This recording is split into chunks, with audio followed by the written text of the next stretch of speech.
নমঃ শিবায়। জয় শিবশম্ভু।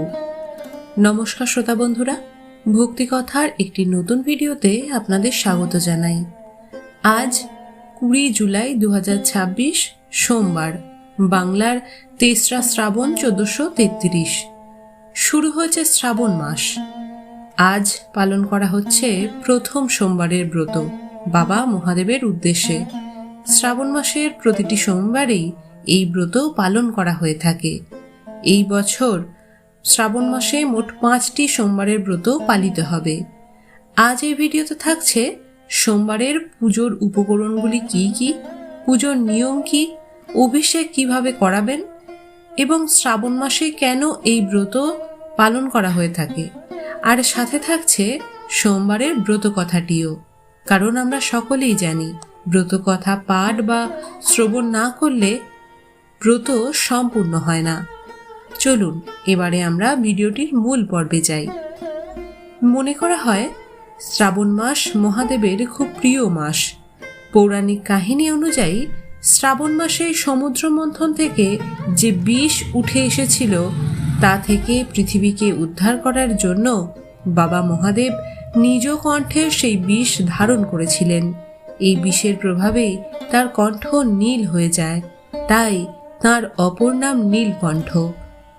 বিষের অতিরিক্ত জ্বালা কমাতে সমস্ত দেবতারা তখন মহাদেবের মাথায় জল ঢালেন। সেই কারণে এই মাসে ভক্তরা শিবের মাথায় জল ঢালা শুরু করেন। তাতে মহাদেব তার ভক্তদের ওপর তুষ্ট হন এবং কৃপা দৃষ্টি দেন। চলুন এবারে আমরা জানি এই পুজোয় কি কি উপকরণ লাগে। পঞ্চামৃত অর্থাৎ দুধ, দই, ঘি, মধু ও শর্করা। এছাড়াও যে কোনো সাদা ফুল যেমন আকন্দ, ধুতুরা, অপরাজিতা, কলকে ফুল ইত্যাদি, ধুতুরার ফল, গঙ্গা জল, ডাবের জল, বেলপাতা। বেলপাতা দিলে মহাদেব সবচেয়ে বেশি তুষ্ট হন। পুজোর সময় মূলত প্রদোষকালেই, তবে অনেকে সকালেও করে থাকেন পুজো। পুজোতে বসে প্রথমে মহাদেবকে একটি পাথর বা তামার পাত্রে বসাবেন, তারপর গঙ্গা জল দিয়ে জলাভিষেক করাবেন। তারপর পঞ্চামৃত অর্থাৎ দুধ, দই, ঘি, মধু ও শর্করা দিয়ে অভিষেক করাবেন। যদি কোনো কারণে পঞ্চামৃত না দিতে পারেন তাহলে শুধুমাত্র গঙ্গা জল দিয়েও অভিষেক করাতে পারেন। অভিষেক করানোর সময় ওম নমঃ শিবায় এই মন্ত্র উচ্চারণ করবেন। পঞ্চামৃত দিয়ে অভিষেক করানোর পর আবার পরিষ্কার জল দিয়ে শিবলিঙ্গ ধুয়ে দেবেন। তারপর সেটি শুকনো বস্ত্র দিয়ে মুছে নেবেন। তারপর শিবলিঙ্গে বেলপাতা অর্পণ করবেন। মনে রাখবেন বেলপাতা যেন বিজোড় সংখ্যায় হয়, যেমন 3টি, 5টি ইত্যাদি। এরপর একে একে ফুল, মালা এবং ধুতরোর ফল দেবাদিদেবকে অর্পণ করবেন। যে কোনো সাদা মিষ্টি, বাতাসা, 3 রকম বা 5 রকম ফল যা আপনার সামর্থ্যে হবে তা দিয়ে নৈবেদ্য করে তা মহাদেবকে নিবেদন করবেন। তারপর ধূপ দীপ দিয়ে আরতি করবেন। তারপর সোমবারের ব্রতকথাটি পাঠ বা শ্রবণ করে প্রসাদ খেয়ে উপবাস ভঙ্গ করবেন। এবারে আমরা ব্রতকথাটি পাঠ করব। আপনাদের কাছে অনুরোধ এটি সম্পূর্ণ শ্রবণ করবেন। ওম নমঃ শিবায়। পৌরাণিক কালে অমরপুর নামক এক নগরে এক ধনী ব্যবসায়ী থাকতেন। অন্যান্য নগরেও তার ব্যবসা ছড়িয়েছিল। নগরের প্রত্যেকে সেই ব্যবসায়ীকে সম্মান করতেন। তবে এত সম্মান ঐশ্বর্য সত্ত্বেও সেই ব্যবসায়ী মনে মনে কষ্টে থাকতেন, কারণ সেই ব্যবসায়ী নিঃসন্তান ছিলেন। তার কোনো পুত্র ছিল না। মৃত্যুর পর তার বিশাল ব্যবসা কে দেখবে, এই অঢেল সম্পদ কে সামলাবে, সেই চিন্তাগ্রস্ত তিনি থাকতেন। তাই পুত্র লাভের কামনায় সেই ব্যবসায়ী প্রতি সোমবার উপবাস করে শিবের পুজো করতেন। সন্ধ্যেবেলা শিব মন্দিরে গিয়ে মহাদেবের সামনে ঘিয়ের প্রদীপ জ্বালতেন। সেই ব্যবসায়ীর ভক্তি দেখে একদা পার্বতী শিবকে বললেন, হে প্রাণনাথ, এই ব্যবসায়ী তোমার ভক্ত। বহুদিন ধরে সে প্রতি সোমবার উপবাস করে এবং পুজো করে আসছে। এরপরই ব্যবসায়ীর ইচ্ছা পূরণ করার জন্য শিবের কাছে অনুরোধ করেন পার্বতী। শিব হেসে বললেন, হে পার্বতী, এই সংসারে প্রত্যেকে নিজের কর্মের ফল ভোগ করে। ব্যক্তি যেমন কর্ম করে তেমনই ফল পায়। কিন্তু এরপরও পার্বতী নাছোড়বান্দা। তিনি আবেদন করলেন, হে প্রাণনাথ, আপনাকে এই ব্যবসায়ের ইচ্ছা পূরণ করতেই হবে। সে আপনার অনন্য ভক্ত, প্রতি সোমবার নিয়ম মেনে ব্রত পালন করে, পুজোর পর আপনাকে ভোগ নিবেদন করে একবার খাবার খায়। তাকে পুত্রলাভের আশীর্বাদ দিতেই হবে।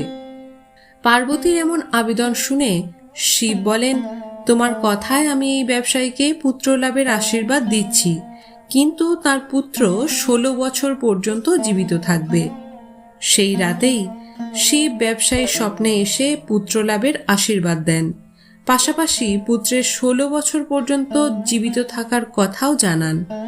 ঈশ্বরের আশীর্বাদে ব্যবসায়ী খুশি হন, কিন্তু পুত্রের স্বল্পায়ুর কথা শুনে তার সমস্ত আনন্দ নষ্ট হয়ে যায়। ব্যবসায়ী আগের মতোই নিয়ম মেনে সোমবারের ব্রত পালন করতে শুরু করেন। কিছু মাস পর অতি সুন্দর পুত্র জন্ম নেয়, যার ফলে ব্যবসায়ী জীবন আনন্দে ভরে ওঠে। কিন্তু সন্তানের স্বল্পায়ু হওয়ার কথা জেনে খুব বেশি খুশি হন না তিনি।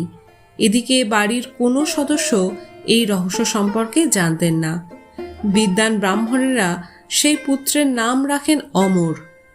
অমর 12 বছরের হলে তাকে শিক্ষা গ্রহণের জন্য বারাণসী পাঠানোর সিদ্ধান্ত গ্রহণ করা হয়। ব্যবসায়ী অমরের মামা দীপচাঁদকে ডাকেন।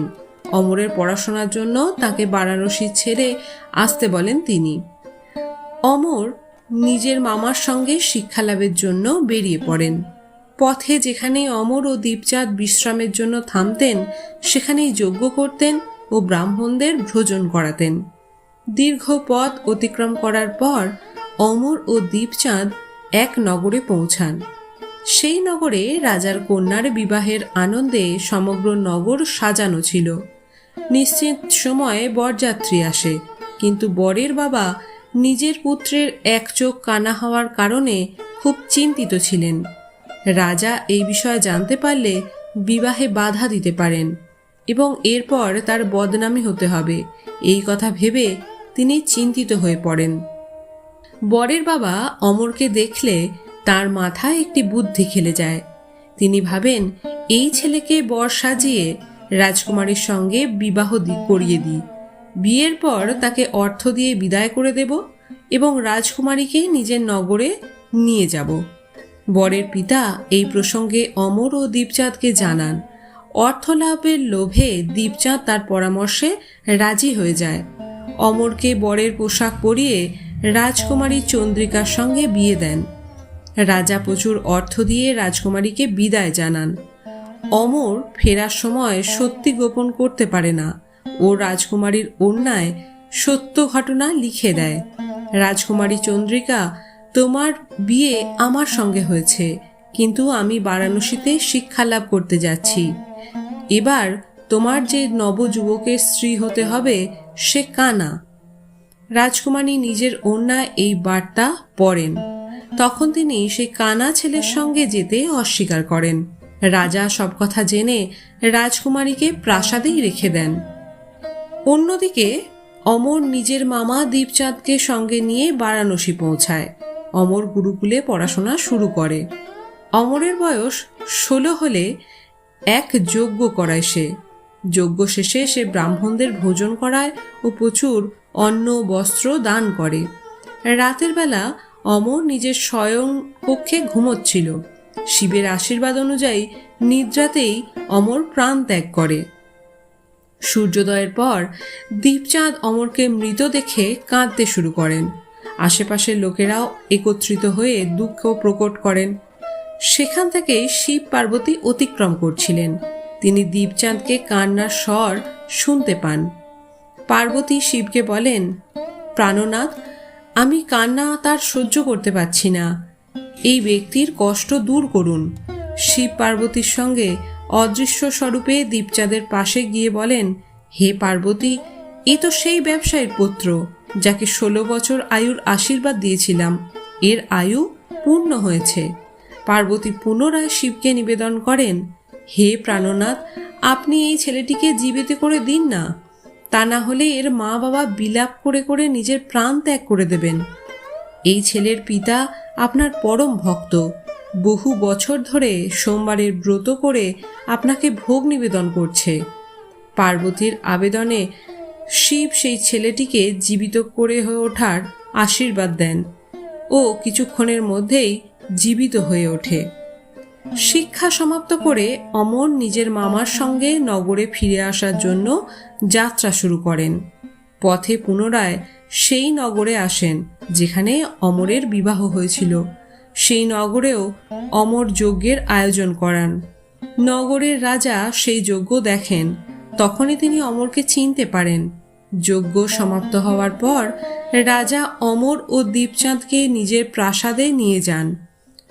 সেখানে কিছুদিন রেখে তাদের প্রচুর অর্থ সম্পত্তি দিয়ে রাজকুমারীর সঙ্গে বিদায় করেন। পথে নিরাপত্তার জন্য প্রচুর সৈনিকও সঙ্গে পাঠান। নগরে পৌঁছানোর সঙ্গে সঙ্গে দীপচাঁদ এক দূতকে ব্যবসায়ীর কাছে পাঠায়। সন্তানের জীবিত ফেরার কথা শুনে ব্যবসায়ী অত্যন্ত খুশি হয়। এর আগে ব্যবসায়ী নিজেকে স্ত্রীর সঙ্গে একটি ঘরে বন্ধ করে রেখেছিলেন। তৃষ্ণার্ত ক্ষুধার্ত অবস্থায় ব্যবসায়ী নিজের ছেলের অপেক্ষা করতে থাকেন। তারা প্রতিজ্ঞা করেছিলেন যে পুত্রের মৃত্যু সংবাদ পেলে তারা প্রাণ ত্যাগ করে দেবেন। কিন্তু পুত্রের আগমনের সংবাদ পেয়ে তিনি স্ত্রী ও বন্ধুবান্ধবদের সঙ্গে নগরদ্বারে এসে উপস্থিত হন। নিজের সন্তানের বিবাহ ও পুত্রবধূ চন্দ্রিকাকে দেখে তাদের আনন্দের আর শেষ থাকে না। সেই রাতেই শিব ব্যবসায়ীকে স্বপ্নে দর্শন দেন যে, হে শ্রেষ্ঠী, আমি তোমার সোমবারের ব্রত ও ব্রত কথার প্রভাবে খুশি হয়ে তোমার সন্তানকে দীর্ঘায়ু প্রদান করেছি। এই কথা শুনে ব্যবসায়ী অত্যন্ত প্রসন্ন হন। সোমবারের ব্রতর প্রভাবে ব্যবসায়ীর বাড়িতে আনন্দের আগমন ঘটে। শাস্ত্রে উল্লেখিত রয়েছে যে স্ত্রী পুরুষ সোমবারের নিয়ম মেনে ব্রত পালন ও ব্রত কথা পাঠ করলে তাদের সমস্ত ইচ্ছা পূরণ হবে। শ্রোতা বন্ধুরা, আজ এই ভিডিওটি এই পর্যন্তই। ভিডিওটি থেকে আপনি যদি কিছুমাত্র উপকৃত হন তাহলে একটি লাইক করে কমেন্টে ওম নমঃ শিবায় বা হর হর মহাদেব লিখতে ভুলবেন না। ভিডিওটি সংক্রান্ত কিছু জানার থাকলে সেটি কমেন্ট করবেন। বাবা মহাদেবের আশীর্বাদে সকলে ভালো থাকুন, সুস্থ থাকুন। জয় শিব শম্ভু। হর হর মহাদেব।